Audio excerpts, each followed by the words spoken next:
The high-pressure emergency bay was a storm of sterile steel and frantic alarms. A critical casualty arrived, a captain, conscious but severely injured, clutching a blood-stained tactical vest. The surgical team swarmed the gurney immediately, focused on the obvious wounds. When Nurse Elena Ward stepped forward to offer a vital diagnostic observation, a senior doctor snapped, "Step aside, nurse. We've got this under control." She retreated into the shadows without a word. But as the tension peaked and the flow fractured, the captain opened his eyes, looked at the room, and said 4 words that changed everything. "She gives the orders." History was made. True power revealed. Elena Ward was 32 years old, and in the high-stakes, adrenaline-soaked world of Metropolitan General's trauma wing, she was essentially a ghost. She was a senior trauma nurse with over a decade of experience. A woman whose hands had restarted hearts and whose mind could calculate medication dosages faster than a computer in a crisis. But today, she wasn't the lead on the floor. She was assigned to clinical support, a role that most people saw as secondary. The one who handles the repetitive paperwork, checks the inventory of the crash carts, and stays out of the way of the primary responders who crave the spotlight. The atmosphere in the ER was heavy with the scent of ozone, industrial cleaner, and the unspoken weight of thousands of broken stories etched into the walls. It was a world where time was not measured in hours or minutes, but in breaths and blood volume. The fluorescent lights above hummed with a relentless, low-frequency buzz that most people ignored. But to Elena, it was the rhythmic pulse of a system under extreme strain. She moved through the facility with a grace that suggested she was measuring the atmospheric pressure of the room rather than just walking through it. She had arrived early for her shift, not to chat in the break room, but to perform a system audit of the equipment herself. She noticed a micro-leak in a portable oxygen tank, a detail that 99% of the staff would have missed, and quietly swapped it out without a word. She didn't seek credit. She only sought perfection in the mission of keeping souls anchored to the earth. To Elena, the hospital wasn't just a workplace. It was a biological landscape that required constant, silent calibration. To her newer colleagues and the resident doctors, Elena was just a reliable regular. A quiet woman in navy blue scrubs who finished her charts with obsessive precision and never joined the loud, ego-driven banter that usually filled the break room during the 2 a.m. lull. They saw her as competent, perhaps, but fundamentally secondary to the hierarchy of the surgical gods, who thrived on the authority of their white coats and the speed of their commands. They judged her by her silence, assuming that because she wasn't shouting, she wasn't in command of the variables. They didn't realize that in the hierarchy of the elite, volume is often mistaken for authority, and speed is often mistaken for competence. The night took a sharp, violent turn when the heavy reinforced double doors of the ambulance bay swung open with a thud that echoed through the entire ward like a cannon shot. A team of paramedics rushed in, their voices overlapping in a frantic, hot report that signaled a Tier 1 emergency. Male, late 30s, blunt force trauma, penetrating chest injury. He's a captain from the nearby base, stable for now, but the pressure is dropping. The patient, Captain Miller, was conscious but ashy gray, his eyes darting around the room with a hyper-vigilant intensity that only soldiers and trauma victims possess. The air around him smelled of cordite, cold earth, and iron. The trauma team swarmed the gurney immediately, led by a brilliant but notoriously high-strung resident named Dr. Sterling. Sterling was already barking orders, his voice tight with the excitement of a big save. "Get him to Bay 4. I need a large bore IV and a portable X-ray now. Prepare for a chest tube. Why is the monitor not synced yet? Move!" Elena was the closest to the gurney as they wheeled it in. She noticed the way the captain was favoring his left side, and the specific, shallow rhythm of his breathing that didn't quite match the lung sound Sterling was listening to. She saw a micro-lag in the rise of his chest, a sign of a deep, concealed pressure trauma that a standard primary survey might miss in the first 60 seconds. She also noticed the specific mottled pattern on his left forearm, a shadow bruise that signaled internal thoracic pressure imbalance. She stepped forward, her hand moving toward the oxygen regulator to stabilize his intake. "Doctor, We should check the subdiaphragmatic angle first. His breathing pattern suggests a tension lock rather than a simple collapse. But Sterling didn't even look at her face. He was caught in the medical fog of war, and his ego was shielding him from any input that didn't come from a fellow doctor. "Step aside, Ward," Sterling snapped, his voice sharp and dismissive. "We've got this under control. Go get the blood bank on the line and stay in your lane. The specialists are handling the primary line now." The room went stone cold. The other nurses looked down at their shoes, uncomfortable but unwilling to challenge Sterling's vocal authority. Elena didn't flinch, she didn't argue, and she certainly didn't try to defend her ego. She didn't explain that she had spent 5 years as a lead clinical coordinator for forward operating bases, where she had managed cases far worse than this. She simply pulled her hands back, tucked them into the pockets of her scrubs, and retreated exactly 3 steps into the shadows of the corner. She stood perfectly still, her green eyes locked on the captain's chest. She knew exactly what was about to happen. She had seen this physiological pattern in the mud of far darker places than a base hospital. She had tried to give the warning, but the room was too loud to hear the truth. Elena lived in the silence, waiting for the moment when the noise would finally fail. She was the code whisperer, and the machine was starting to scream. "If you think being overlooked doesn't mean being wrong, comment. That is unfair." The trauma bay was now vibrating with a frantic, uncoordinated energy. Dr. Sterling was moving with a heroic speed that would have looked impressive on a TV drama, but to Elena, it looked like a train wreck in slow motion. The team was doing everything by the book, following the standard algorithms taught in every residency program. But they were reading the wrong chapter for a man who had been subjected to the specific atmospheric pressures of a blast force injury. Sterling pushed the first dose of the sedative, his hands sweating under his latex gloves. He was focused entirely on the monitor, watching the heart rate climb while the blood pressure dipped further toward the red zone. He was looking at the symptoms, the numbers on the screen, but he was completely blind to the cause. The beeping of the EKG was becoming a frantic, rhythmic plea for help that no one was translating correctly. The medical fog of war had descended on the room. It's a psychological state where the brain, overwhelmed by too many conflicting signals, starts to ignore the critical data in favor of the loud data. Sterling was staring at the heart rate, but he was ignoring the skin temperature. He was shouting for meds, but he was ignoring the rhythm of the patient's laboring lungs. He was throwing hammers at a problem that required a needle. Elena watched from the shadows, her mind running through the anatomical layers of the injury with the speed of a supercomputer. She saw the lag in the monitors that the doctors were ignoring. She saw the captain's fingernails turning a bruised purple, a sign of silent cyanosis. It was a phenomenon she had studied in high-altitude combat zones. It was a sign that the oxygen wasn't just low, it was being physically blocked by internal atmospheric pressure that a simple chest tube, placed in the standard position, wouldn't fix. She noticed a tiny, almost imperceptible twitch in the captain's jaw. Not a seizure, but a pressure reflex.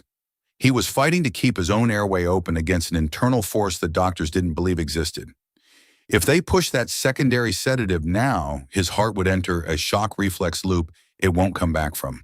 The situation was starting to tilt into catastrophe. The nurses were scrambling for supplies that were being used in the wrong order. A junior doctor was trying to start a central line, but was being bumped by the portable X-ray technician. The flow of the room was becoming jagged and broken. The synchronization was gone. They were fighting the clock, and the clock was winning. Elena wanted to speak. The words were on the tip of her tongue. Stop the saline push, adjust the thoracic angle, vent the secondary cavity.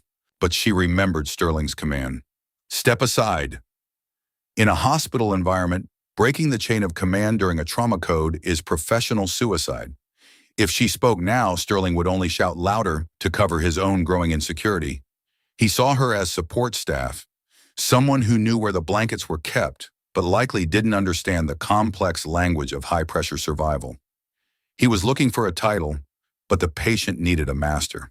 She saw the captain's eyes fluttering, his consciousness slipping away as his heart entered a refractory loop.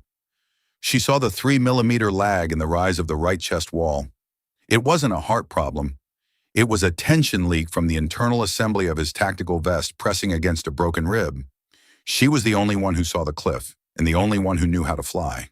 The pressure in the room was rising, not just from the medical urgency, but from the conflict of perspectives. The doctors were using their white coats as armor, refusing to believe that a nurse could see something they missed.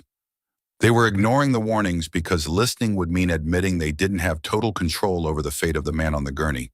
Elena stood like a stone in the middle of a raging stream, her breathing deep, rhythmic, and even. The men around her were still vibrating with the frequency of panic, but Elena was a fixed point, a lighthouse in the middle of a gale.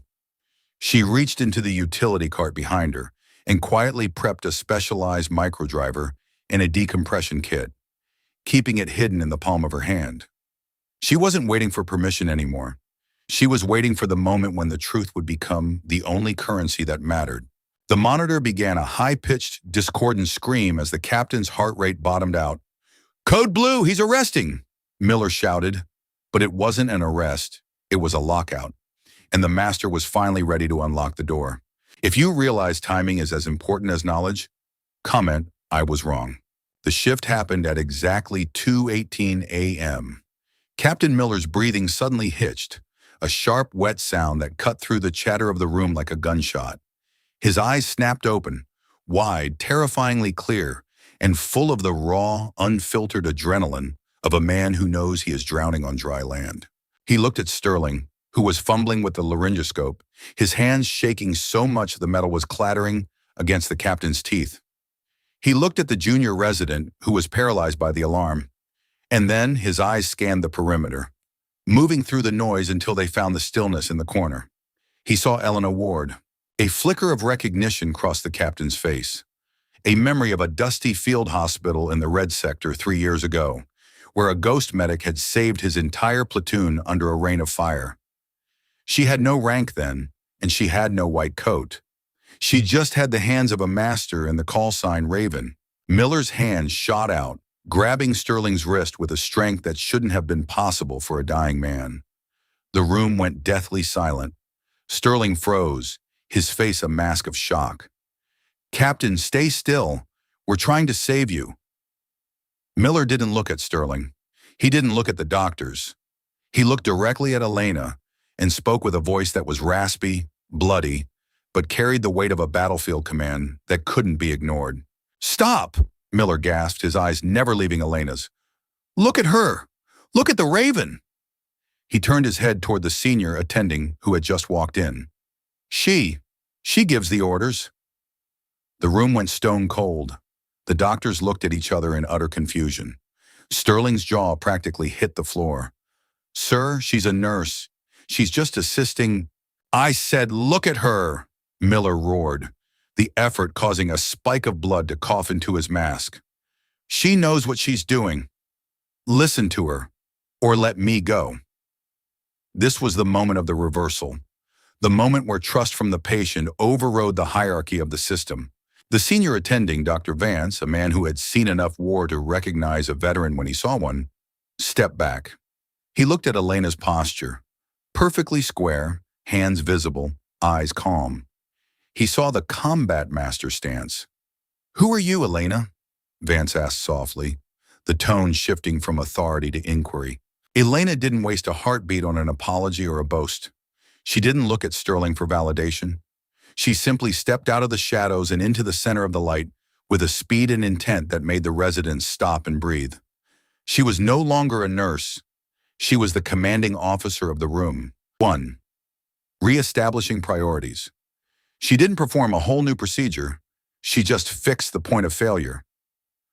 "Dr. Sterling, drop the intubation kit," Elena commanded. Her voice wasn't a shout, but it had a density that cut through the room like a laser through fog. "He's not in respiratory failure. It's a diaphragmatic tension lock from the blast force. The sedative you just pushed is going to trigger a cardiac arrest if we don't vent the thoracic cavity in the next 30 seconds. Miller, hold your breath for me." 2. Adjusting the sequence.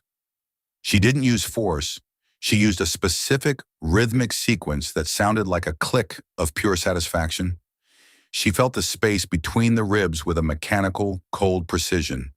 She drove the needle into the chest wall with a sharp, practiced thrust.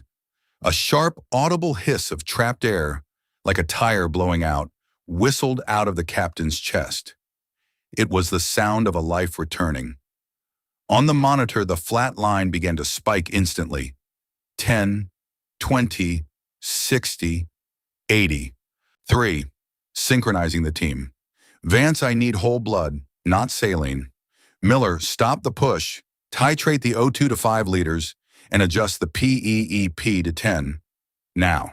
It wasn't a request, it was a directive from a higher authority. The team, previously fractured and panicked, suddenly became a single, synchronized unit under her guidance. They weren't warriors or gods anymore. They were her assistants. The flow of the room became smooth, rhythmic, and purposeful. The medical fog lifted, replaced by surgical clarity. In those few minutes, the trauma bay was a masterclass in clinical perfection. The situation was stabilized. The patient was coming back from the abyss. Elena stood by the bed, her hands steady, her expression as neutral as a stone wall. She had dismantled the room's ego-driven hierarchy in under 60 seconds. Not by shouting louder, but by being the only person who knew the rhythm of the storm. She had straightened the world when it tilted toward tragedy. A junior doctor whispered to Vance as they finished the stabilization. How did she do that?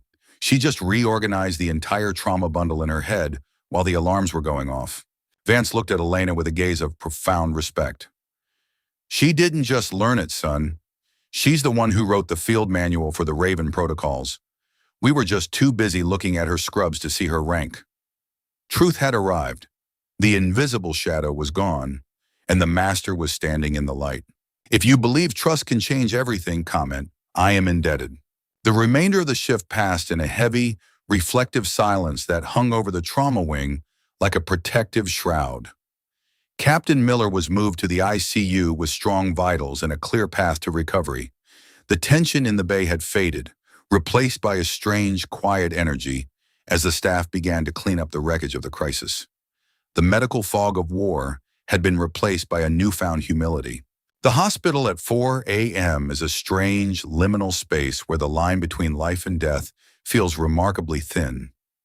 Elena stood in the scrub room, the hot water splashing against her hands, washing away the phantom sensation of the blood and the steel. She wasn't replaying her success. She was already analyzing the next transition. To her, the she gives the orders moment was just a necessary adjustment in a failing system, a correction in the flow of time. Dr. Sterling approached her slowly. His pride was in pieces and his uniform was stained with the sweat of failure.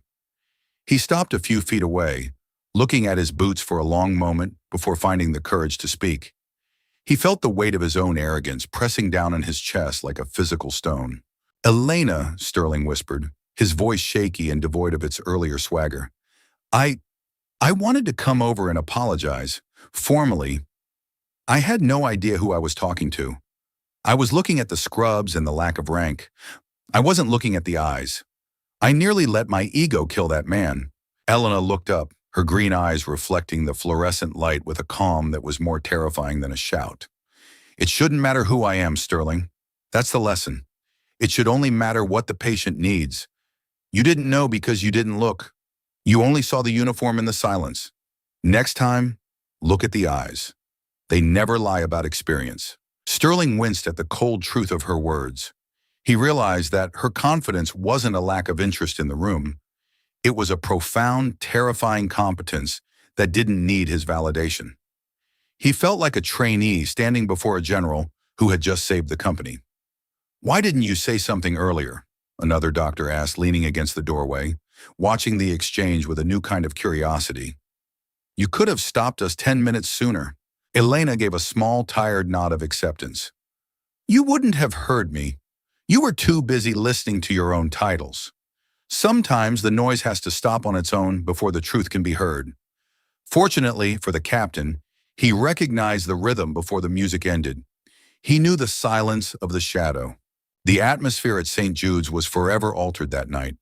The Just a Nurse label had been stripped away, revealing the steel beneath.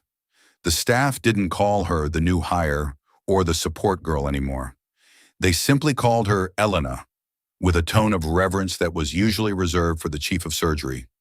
Every person in that room was reevaluating the faces they walked past every day, wondering what other masters were hidden in plain sight. Elena didn't stay for the praise or the medals. She didn't want the spotlight. She picked up her bag, adjusted the strap on her aching shoulder, and walked toward the exit.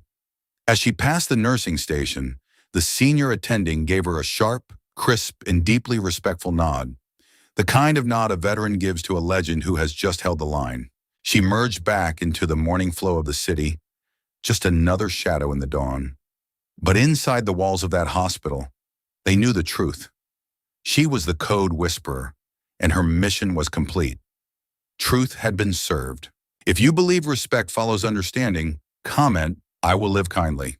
The story of Elena Ward is a vital, enduring reminder that real authority is rarely found on a business card or a nameplate on a door. In fact, the most transformative power is often the quietest. We live in a world that is obsessed with stars, the ones who take up the most space, the ones who shout the loudest into microphones, and the ones who crave the bright spotlight for their own ego and validation. We think that to be important, we must have a prestigious title, a loud voice, or a formal uniform that commands respect. But the real anchors of our society, the people who actually hold the fabric of our world together when the storms hit, are often the ones who say the least. They are the ones who master their craft in the deep shadows of the medical wings, the night shifts, and the quiet corners of the world. They understand that real impact is a service, not a status symbol. True mastery is a silent thing. It's a fire that burns in the bones, forged in the heat of impossible experience and the discipline of relentless observation. It is the ability to see the shadow pattern in the middle of a storm. Elena didn't win an argument with Sterling. She simply waited for the moment when the truth became the only thing left on the table. She understood that leadership is about maintaining internal order when the external world is in chaos. Value doesn't lie in your position on an organizational chart or the letters after your name. It lies in your perspective. Elena didn't know more than the surgeons in terms of academic theory. She simply saw the reality differently.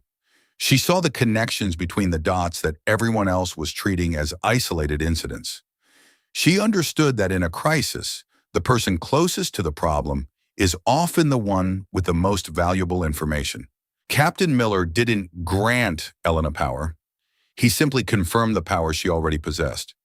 He recognized that in a crisis, the most skilled person in the room isn't the one who works the hardest for themselves. It's the one who removes the friction and opens the door for others to succeed. She was the anchor that the wind couldn't move, the raven who saw the truth when everyone else was blinded by the light. The next time you find yourself in a room where the experts are failing and the noise is deafening, look for the person in the corner who has been watching the baseline. Look for the quiet observer who has seen the patterns that others deem too small to notice. They might just be the raven you need to get home alive. They might just be the only reason the whole world keeps spinning while you are asleep in your bed. True strength lies in silence. True leadership is clear. And true heroes don't care if you know their names. They only care that the mission is accomplished and everyone is safe in their beds. Be an observer. Be an observer of the details. Be truthful. Because in the end, it's not what people say about you that defines your legacy, but what the world becomes because of your presence. Even if you remain in the shadows until called upon to give orders, that is the power of the silent professional. And that is the enduring lesson of the captain's nurse. History is written in silence, preserved in a moment. If you believe the people who earn trust through real experience and step up when it matters, deserve recognition, leave a comment below. And if this story reminds you that true authority is given by those who know, not those who assume, don't forget to subscribe for more.